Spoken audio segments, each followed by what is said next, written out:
सबसे फर्स्ट यहाँ पे अपन डिफाइन करेंगे टेम्परेचर। टेम्परेचर क्या है उसको डिफाइन करते हैं।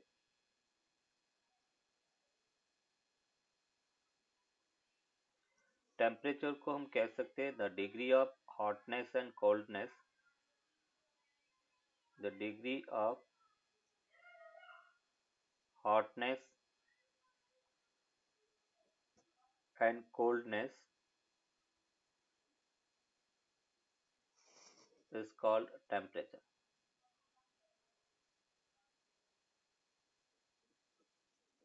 The degree of hotness and coldness is called temperature. अगर SI यूनिट की बात करें, SI यूनिट ऑफ टेम्परेचर वो है केल्विन। सिंबल केल्विन का K है, कैपिटल K से इसको डिनोट करेंगे। Different types of temperature unit अगर देखें तो यहाँ पे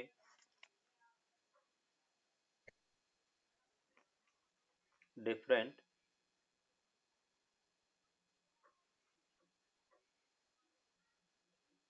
temperature unit,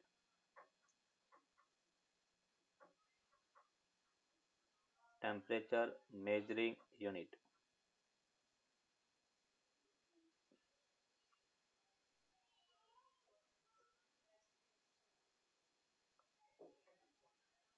different temperature measuring unit में सबसे फर्स्ट हम देखते हैं सेंटीग्रेड मेजरमेंट। सेंटीग्रेड और सेंटीग्रेड मेजरमेंट में हम टेम्परेचर को डिग्री सेल्सियस में मेजर करते हैं। सेकेंड फ़ारेनहाइट,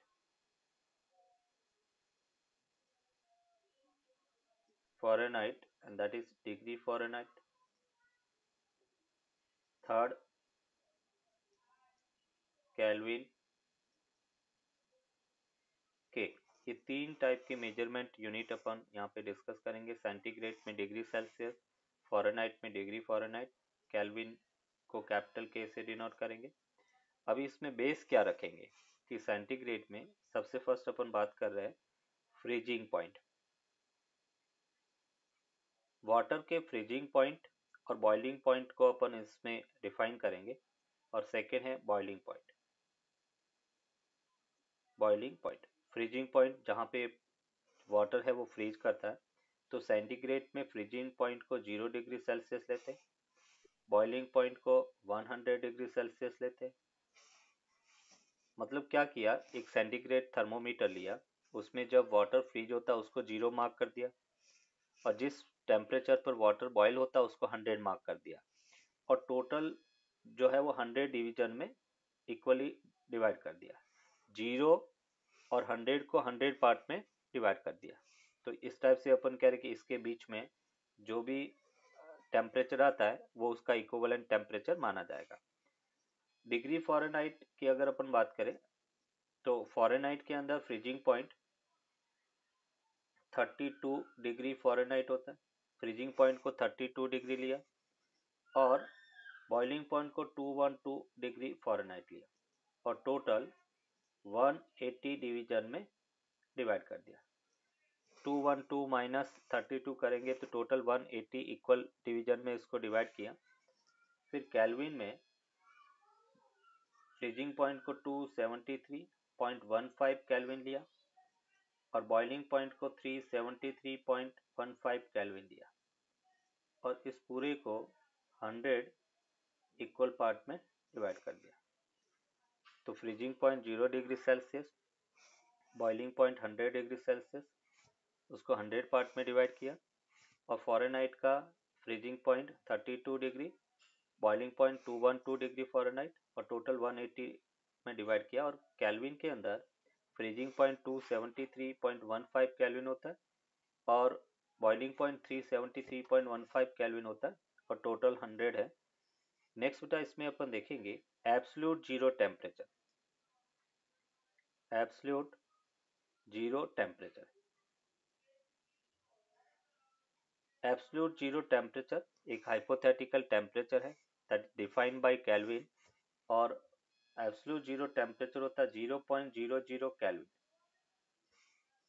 अगर हम इसको सेंटीग्रेड में देखें तो -273.15 डिग्री सेल्सियस, सेंटीग्रेड में इसकी वैल्यू बेटा -273.15 डिग्री सेल्सियस होगा, और इसकी वैल्यू होता है -459.67 डिग्री फ़ारेनहाइट। ये फ़ारेनहाइट के अंदर इसकी वैल्यू है। तो ये तो एब्सोल्यूट जीरो टेम्परेचर का मतलब क्या होगा? हाँ, अभी मैं इसको डिफाइन करता हूँ।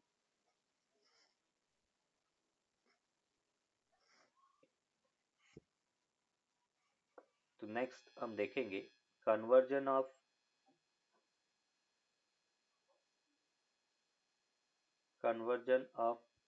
यूनिट्स। टेम्परेचर यूनिट्स को अगर कन्वर्ट करना है तो किस टाइप से करेंगे। फर्स्ट अपने पास सेंटीग्रेड है, तो TC उसका फ्रीजिंग पॉइंट है वो 0 है, तो TC minus 0 upon total number of division 100। Second अपने पास फ़ारेनहाइट है, तो TF minus freezing point 32 total number of division 180। फिर अपन देखेंगे kelvin, TK minus 273.15 freezing point upon total number of division 100। ये कन्वर्जन की इक्वेशन अपने को याद रखना है। तो मतलब अगर मुझे सेल्सियस से TC equals to 37 degree Celsius है, और हमें TF फाइंड करना है। इसकी वैल्यू फ़ारेनहाइट में कितना है वो अपने को फाइंड करना है। तो सेंटीग्रेड और फ़ारेनहाइट इस दोनों को अपन इक्वेट करेंगे, तो TC minus 0 divide by 100 equals to TF -32 divide by 180। अभी अपन लिखेंगे TC की वैल्यू 37 है, तो यहाँ से हमने इसको लिखा 37 अपॉन 100। TF अपने को फाइंड करना, -32 ओवर 180। जो अननोन है उसको सेम एज इट इज रखना, 0 से 0 कैंसिल आउट, ये 9 हो गया, ये 5 हो गया। तो यहाँ से अपने को मिला 37 into 9 equals to 5TF minus 5 into 32। और इसको जब हम सॉल्व करेंगे तो हमें मिलता है 5TF that is equals to 9 7 जा 63, और ये 3 हो गया, और 9 3 जा 27, 27 एंड 6 33, प्लस 5 2 जा 10, 5 3 जा 15 और 60 हो गया। इस यहाँ से हमें मिला 394 डिवाइड बाई 5, ये TF होगा, और उसकी वैल्यू 9 5 जा 45, फिर 9 8 जा 40, एंड देन 3 9 43 है, तो 6 5 जा तो 98.6 डिग्री फ़ारेनहाइट। तो 37 डिग्री सेल्सियस है वो 98.6 डिग्री फ़ारेनहाइट के इक्वल होगा। ये इसका आंसर। किस टाइप से अपन करेंगे, तो अभी हम कह रहे हैं ये 0.00 केल्विन क्या है, एब्सोल्यूट जीरो टेम्परेचर है, और एब्सोल्यूट जीरो टेम्परेचर को डिग्री सेल्सियस में कन्वर्ट करना है, तो हम TC minus 0 upon 100 equals to TK minus 273.15 upon 100, ये हमने लिखा। अभी TK की जगह 0 रख लेते हैं, 100 से 100 कैंसिल आउट हो गया, तो ये TC इक्वल्स टू TK हमने 0 रखा -273.15, तो फाइनल रिजल्ट क्या मिला, -273.15 डिग्री सेल्सियस होगा। तो 0.0 केल्विन की वैल्यू सेंटीग्रेड के अंदर -273.15 डिग्री सेल्सियस के इक्वल होगा। इन जनरल जब अपन अपना फीवर आता है, फीवर मेजर करते हैं, तो वो फ़ारेनहाइट मेजरमेंट होता है, फॉरेनहाइट थर्मोमीटर होता है। हम बोलचाल की भाषा में ऐसे कहते हैं कि 100 डिग्री सेल्सियस बुखार आया, वो सेल्सियस नहीं है। 100 डिग्री सेल्सियस पे तो पानी उबलने लगता है। बेसिकली वो 100 डिग्री फॉरेनहाइट है कि 101 फीवर था, इसका मतलब 101 डिग्री फॉरेनहाइट था, सेल्सियस नहीं था। तो जो फीवर मेजर करने का जो थर्मोमीटर होता है वो बेसिकली फॉरेनहाइट थर्मोमीटर अपन उसको यूज करते हैं। तो एब्सोल्यूट जीरो टेम्परेचर को अगर हम डिफाइन करें, a hypothetical temperature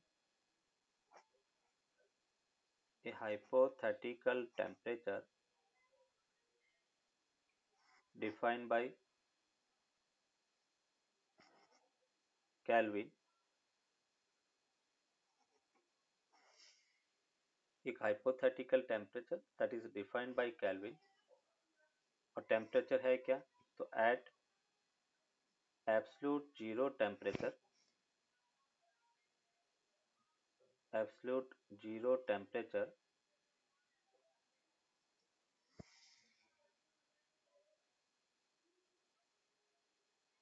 the velocity of the gas molecules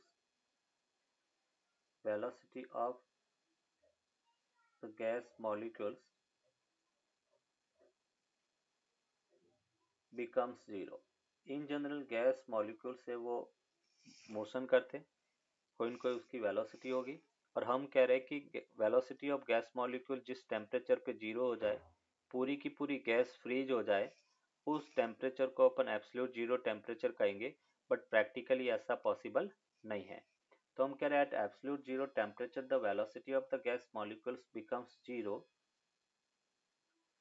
और वी कैन से जब एब्सोल्यूट जीरो टेम्परेचर पर वेलोसिटी जीरो हो रहा है, पूरी की पूरी गैस फ्रीज हो जाए, तो हम कहेंगे volume occupy by the gas वो भी क्या हो गया, जीरो हो गया। तो यहाँ पे molecules become zero.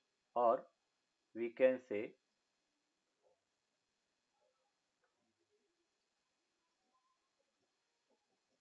The volume occupy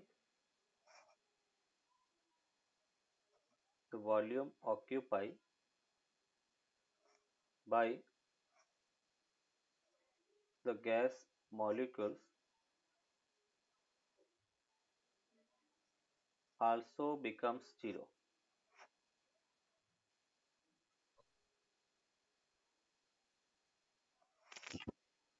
तो ये एब्सोल्यूट टेम्परेचर जिस पर गैस मॉलिक्यूल्स की वेलोसिटी जीरो हो जाती है और वॉल्यूम ऑक्यूपाई है वो भी बेटा जीरो हो जाएगा, तो उस टेम्परेचर को एब्सोल्यूट जीरो टेम्परेचर कहेंगे। और एब्सोल्यूट जीरो टेम्परेचर होता कितना है बेटा, तो केल्विन में 0.00 केल्विन है। और सेंटीग्रेड में इसको अपन देखें तो -273.15 डिग्री सेल्सियस है। सेंटीग्रेड में -273.15 डिग्री सेल्सियस। और केल्विन के अंदर एब्सोल्यूट जीरो टेम्परेचर 0.00 केल्विन के इक्वल हो। ये absolute zero temperature, absolute zero temperature.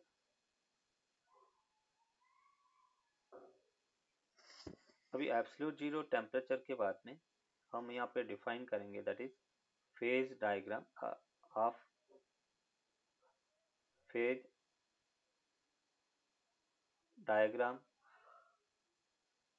Of water.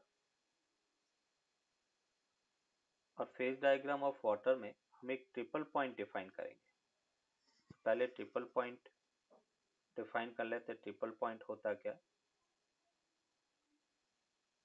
हम कहेंगे कि वो पॉइंट जहां पर वाटर या अपन कह रहे किसी भी सब्सटेंस की तीनों फॉर्म इक्विलिब्रियम में है, लिक्विड सॉलिड और गैस तीनों इक्विलिब्रियम में हो, तो उस पॉइंट को अपन ट्रिपल पॉइंट कहेंगे। जैसे हम कह सकते हैं the point where all three phases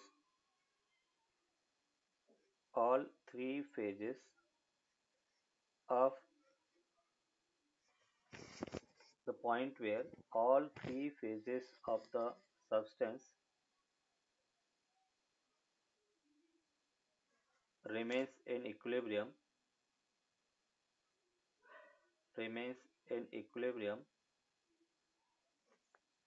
is called triple point. इसको ट्रिपल पॉइंट कहेंगे, मतलब ऐसा पॉइंट जहां पर तीनों phases solid liquid gas equilibrium में रहे, उसको अपन ट्रिपल पॉइंट कहेंगे। कैसे, इसको अपन फेज डायग्राम से एक्सप्लेन करते हैं। सर एक मिनट पीछे जा सकते हो? ये जैसे प्रेशर एक्सिस है, ये प्रेशर एक्सिस है, ये टेम्परेचर एक्सिस है,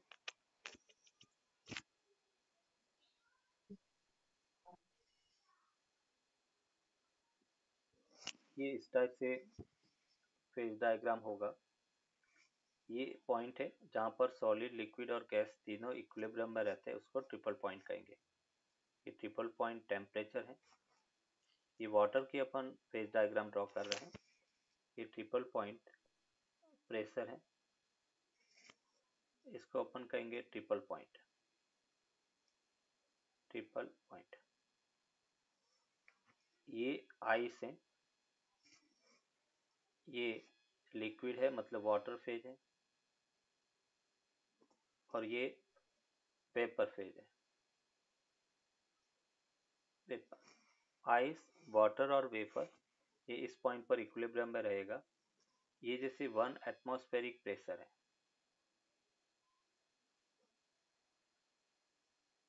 और जब 1 एटमॉस्फेरिक प्रेशर पर वाटर बॉईल करने लगता है तो वो बॉइलिंग पॉइंट हो गया। ये बॉइलिंग पॉइंट है, और बॉइलिंग पॉइंट होता कितना, 100 डिग्री सेल्सियस। जब वाटर वेपर में चेंज होना स्टार्ट हो तो उसको अपन बॉइलिंग पॉइंट कहेंगे 100 डिग्री सेल्सियस। ये बेटा 1 एटीएम प्रेशर है, 1 एटमॉस्फेरिक प्रेशर। जब आइस वाटर में चेंज हो या वाटर आइस में चेंज हो तो उसको अपन कहेंगे that is melting curve and freezing curve. ये मेल्टिंग कर्व है, मेल्टिंग कर्व भी कहेंगे इसको, और फ्रीजिंग कर्व भी कहेंगे, that is freezing curve. Water है वो आइस में कन्वर्ट हो रहा है, और आइस है वो वाटर में कन्वर्ट होगा, इसलिए इसको मेल्टिंग कर्व और फ्रीजिंग कर्व भी कहते हैं। वाटर जब वेपर में कन्वर्ट हो तो उसको अपन वेपराइजेशन कहते हैं। Vaporization, vaporization curve. और अगर वेपर वाटर में कन्वर्ट हो तो उसको कहते हैं कंडेंसेशन। कंडेंसेशन, वाटर है, फर्दर अपन कह रहे वेपर है, उसको अपन टेम्परेचर डिक्रीज करेंगे तो वो फर्दर किस में कन्वर्ट होगी बेटा, वाटर के अंदर, तो उस प्रोसेस को कंडेंसेशन कहेंगे। अभी आइस है वो डायरेक्टली बेटा अपन कह रहे कि वेपर में कन्वर्ट हो तो उस प्रोसेस को क्या कहेंगे, फेज डायग्राम ऑफ वाटर है ये, phase diagram of water.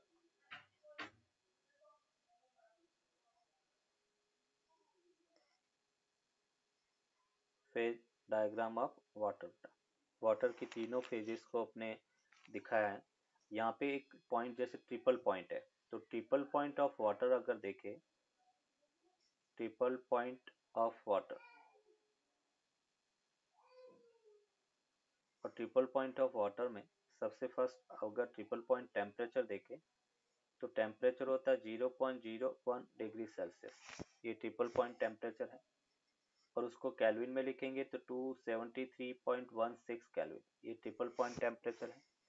Triple point pressure की बात करें तो प्रेशर होता है 4.54 mm of Hg column, mercury column. ये बेटा इस टाइप से अपने को याद रखना, ये ट्रिपल पॉइंट टेम्परेचर और triple point pressure of the water है। प्रेशर कुकर में खाना जो जल्दी पकने का रीजन है कि जब हम प्रेशर इंक्रीज करेंगे, प्रेशर इंक्रीज करने पर बॉइलिंग पॉइंट इंक्रीज होता है। तो बेसिकली यहाँ पे जो कंसेप्ट है कि when we increase the pressure, pressure को इंक्रीज करेंगे तब बॉइलिंग पॉइंट है वो इंक्रीज होता है। तो पहले जैसे वाटर 100 डिग्री सेल्सियस पर बॉईल हो रहा था, अभी वो 120 डिग्री सेल्सियस पर बॉईल होगा। इसका मतलब प्रेशर कुकर में अपन ने उसको जो बंद करने पर उसके अंदर प्रेशर बढ़ा, प्रेशर बढ़ने से बॉइलिंग पॉइंट बढ़ा। पहले वाटर 100 डिग्री सेल्सियस पर बॉईल हो रहा था, तो उसकी हीट है वो 100 डिग्री के इक्वल हो रहा था, मतलब एम एस डेल्टा टी था। अभी वो 100 से ज़्यादा टेम्परेचर पर अपन कह रहे कि बॉयल होगा, इसका मतलब वो ज़्यादा अमाउंट ऑफ हीट अभी लेगा, और हीट जैसे हम्म, अमाउंट ज़्यादा होगा तो खाना उसमें जल्दी बनेगा। तो प्रेशर बढ़ाने पर बॉइलिंग पॉइंट ऑफ वाटर है वो इंक्रीज होता है, या बॉइलिंग पॉइंट इंक्रीज होता है। बॉइलिंग पॉइंट इंक्रीज होता है, उसके कारण अपन कह रहे कि ज़्यादा अमाउंट ऑफ हीट होगा। बॉइलिंग पॉइंट तो इंक्रीज हो रहा है, बट अगर हम फ्रीजिंग पॉइंट और मेल्टिंग पॉइंट की बात करें तो वो डिक्रीज हो जाता है। तो प्रेशर बढ़ाने पर फ्रीजिंग पॉइंट है वो डिक्रीज होगा। तो जब फ्रीजिंग पॉइंट डिक्रीज हो रहा है, और जैसे बेटा अपन कह रहे कि एक प्रोसेस अपन कहेंगे रेजिलेशन। रेजिलेशन रेजिलेशन एक प्रोसेस है जिसमें अपन कहेंगे आइस को अपन प्रेशर अप्लाई करके मेल्ट करते हैं। तो melting of ice due to applying pressure, that is called regelation. तो यहाँ पे कह सकते हैं अपन the melting of ice, the melting of ice due to applying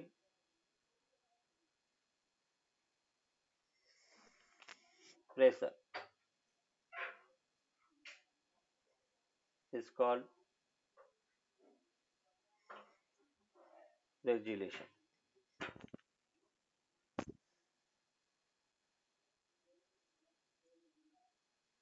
जैसे बेटा एक एग्जांपल इसमें देखे कि ये आइस क्यूब है, और आइस क्यूब पर आपने एक कॉइन रखा। आइस क्यूब के पर अगर कॉइन रखेंगे तो आप देखोगे कि धीरे धीरे कॉइन आइस क्यूब के अंदर चला जाएगा ऑटोमेटिकली। कैसे? कॉइन रखने पर आइस कॉइन के नीचे वाला आइस मेल्ट हो गया प्रेशर के कारण, और वो आइस मेल्ट हो गया, कॉइन नीचे चला गया, उसके ऊपर पानी आ गया, और पानी वापस आइस क्यूब के कांटेक्ट में आने के कारण फ्रीज हो गया।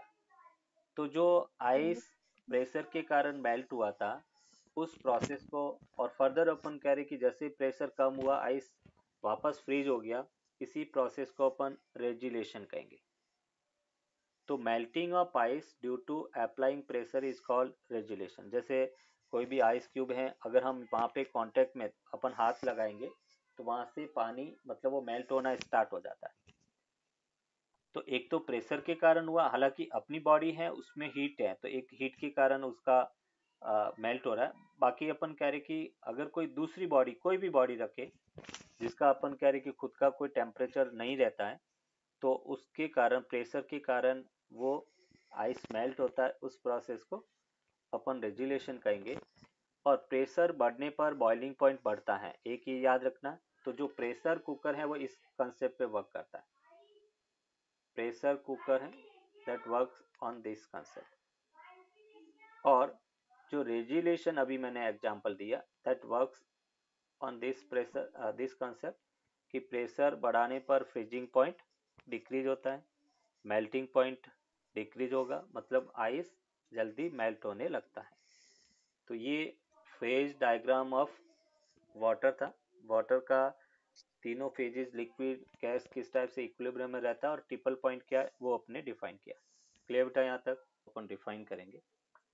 तो स्पेसिफिक हीट हमने डिफाइन किया, the amount of heat required to raise the temperature of 1 gram substance by 1 degree Celsius called specific heat. Water की specific heat 1 calorie per gram पर डिग्री सेल्सियस एंड आइस की 0.5 calorie per gram पर degree Celsius. Next term अपन define कर रहे heat capacity. Heat capacity को अपन delta H से denote करेंगे, और उसको हम कह सकते हैं the amount of heat required, the amount of heat required to raise, the amount of heat required to raise the temperature of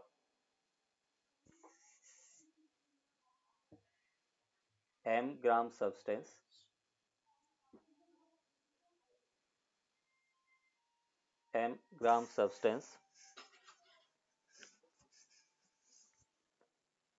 by 1 degree Celsius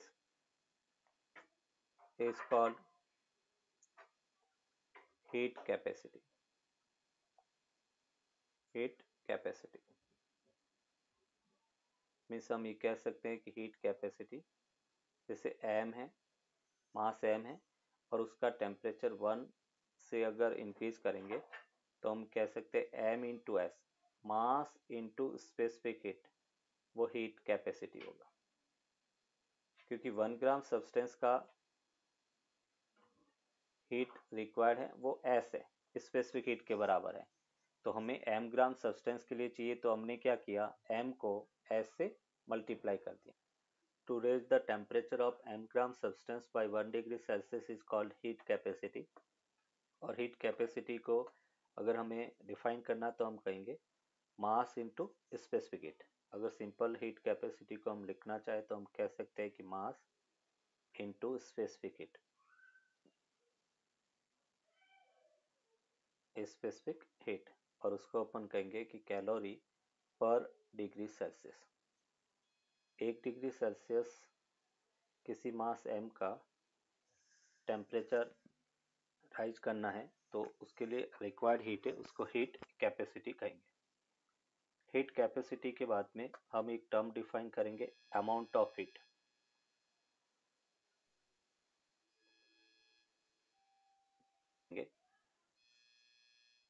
the amount of heat, the amount of heat required to raise the temperature of m gram substance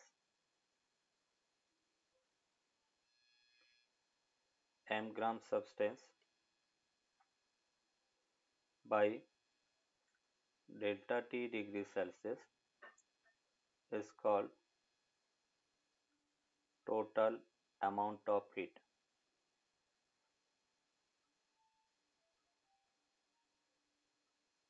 और total amount of heat अगर delta Q हम देखें तो वो होगा M S delta T.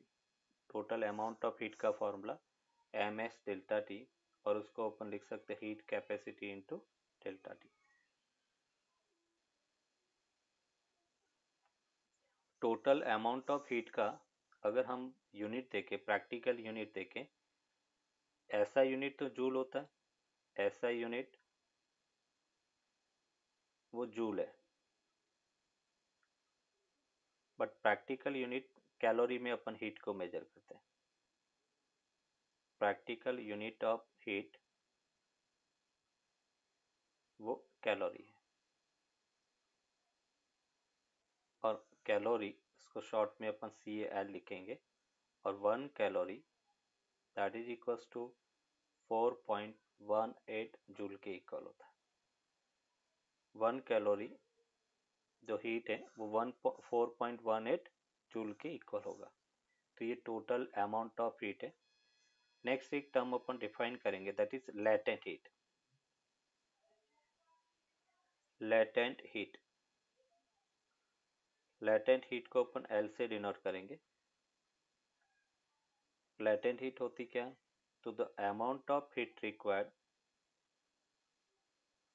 the amount of heat required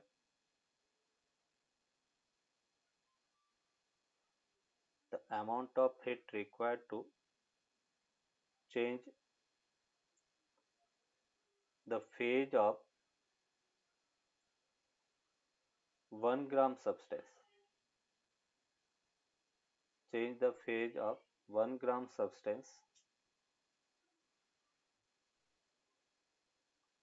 is called latent heat।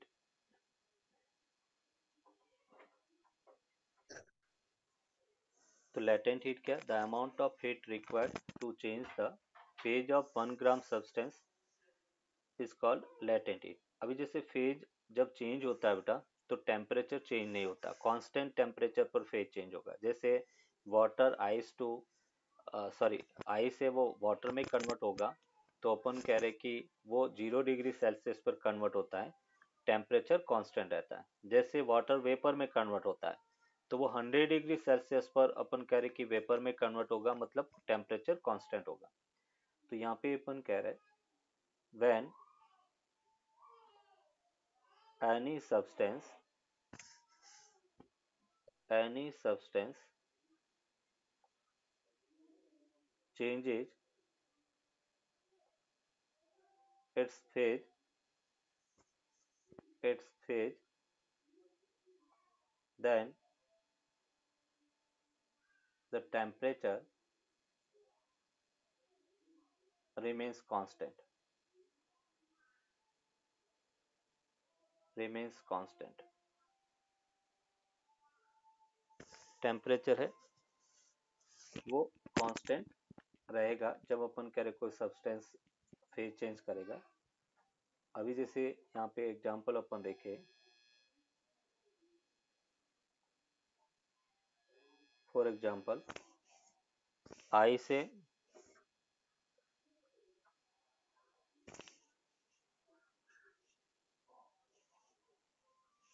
जैसे ice water में change हो रहा है, और वाटर है वो आइस में चेंज हो रहा है। तो आइस जब वाटर में चेंज होगा तो उसको अपन कहेंगे लेटेंट हीट ऑफ फ्यूजन, और लेटेंट हीट ऑफ फ्यूजन या लेटेंट हीट ऑफ मेल्टिंग दोनों सेम रहेगा बेटा। तो यहाँ पे हम कहेंगे latent heat of fusion, latent heat of fusion जब वाटर है वो आइस में कन्वर्ट हो।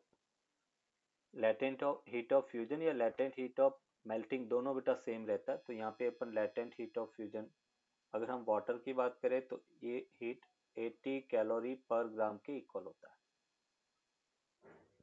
Latent heat of fusion 80 calorie per ग्राम होता है। एज अपन कह रहे कि इंफॉर्मेशन अपने को याद रखना है। दूसरा हम बात करेंगे लेटेंट हीट ऑफ वेपराइजेशन। जैसे वाटर है और वो वाटर वेपर में कन्वर्ट होता है, और वेपर वाटर में कन्वर्ट हो, वो प्रोसेस को कंडेंसेशन कहेंगे। तो लेटेंट हीट ऑफ वेपराइजेशन या latent heat of condensation both are same. तो latent heat of vaporisation,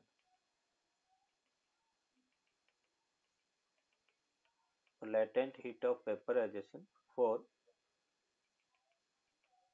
water वो होता है 536 कैलोरी पर ग्राम। ये भी एज ए इंफॉर्मेशन अपने को याद रखना है। जैसे अपने को पूछा जाता है कि जो चपाती बनाते हैं, तो चपाती की अगर एयर अपने फिंगर को लग जाए तो अपन कह रहे कि वहां पर बर्निंग बहुत ज़्यादा होती है। उसकी हवा जो होती है, गर्म हवा, वो ज़्यादा बर्निंग प्रोड्यूस करती है रेदर देन फायर।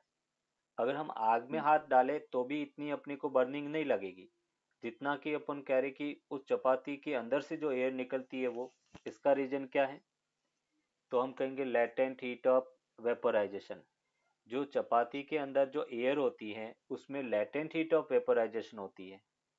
तो वो जो हीट है जिसमें extra amount of heat present रहती है उस एयर के अंदर, इसलिए वो ज्यादा बर्निंग प्रोड्यूस करती है। क्लियर? यस। करती है। हीट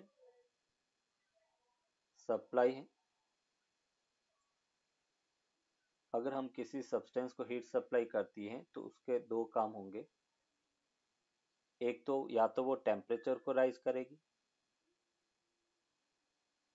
टेम्परेचर राइज करेगी, या फेज चेंज करेगी।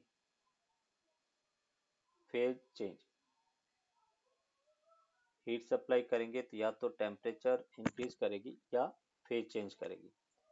टेम्परेचर इंक्रीज करने का काम कौन सी हीट करेगा बेटा? Specific heat. तो स्पेसिफिक हीट है वो टेम्परेचर राइज करने का काम करेगी, और जो लेटेंट हीट है वो फेज चेंज करने का काम करेगी। तो ये लेटेंट हीट है वो फेज चेंज करने का काम करती है। तो यहाँ पे कुछ डेफिनेशन जो हमने देखा, वाटर इक्विवेलेंट क्या है? तो हम कहेंगे the amount of water that has the same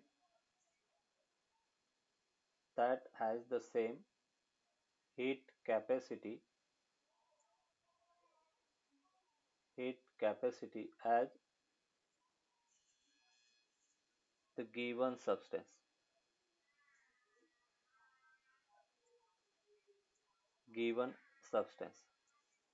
The amount of water that has the same heat capacity as the given substance is called water equivalent.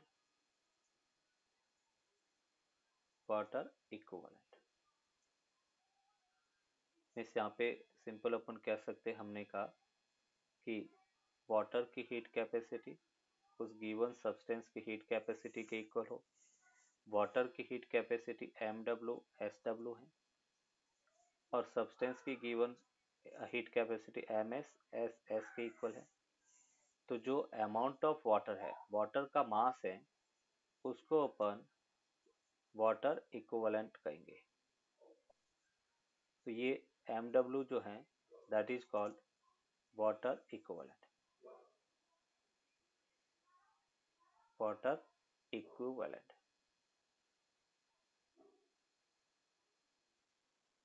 So the amount of water that has the same heat capacity as the given substance is called water equivalent. मतलब अपन कह रहे हैं कि water की heat capacity substance की heat capacity के equal हो, तो उस अमाउंट ऑफ वाटर को उस सब्सटेंस का वाटर इक्विवेलेंट कहेंगे।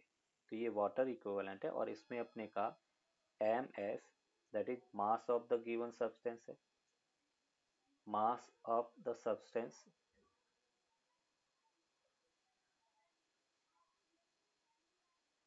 SS that is specific heat of the substance है,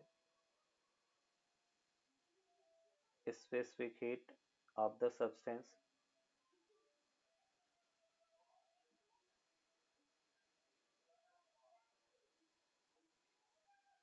SW that is specific heat of the water।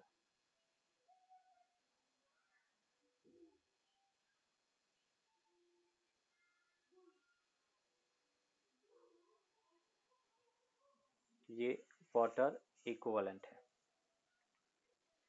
तो यहाँ पे हम कह रहे हैं कि calorimetry that is the ancient process by which we can find the temperature and heat of the substances, and principle of calorimetry में अपन कहेंगे heat loss equals to heat gain. जितना एक सब्सटेंस हीट लॉस करेगा, दूसरा substance heat को gain करेगा। तो यही इसका बेसिक प्रिंसिपल है, heat loss equals to heat gain.